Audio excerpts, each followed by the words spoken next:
Hi hello అందరికీ నేను ఈరోజు టమాటా రసం ఎట్లా చేయాలో చూపిస్తాను. చింతపండు టమాటా మిక్సీకి వేయాలి. అది పేస్ట్ అయిన తర్వాత ఒక బౌల్ పెట్టి ఆయిల్ వేయాలి.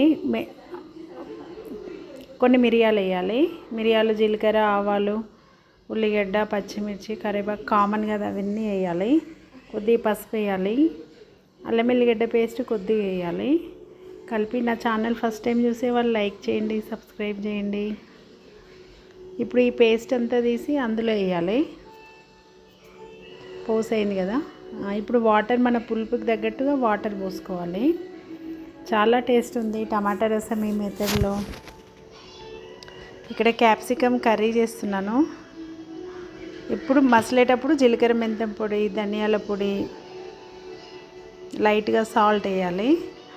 అయిపోయింది, టమాటా రసం రెడీ. ఓకేనా? Thank you.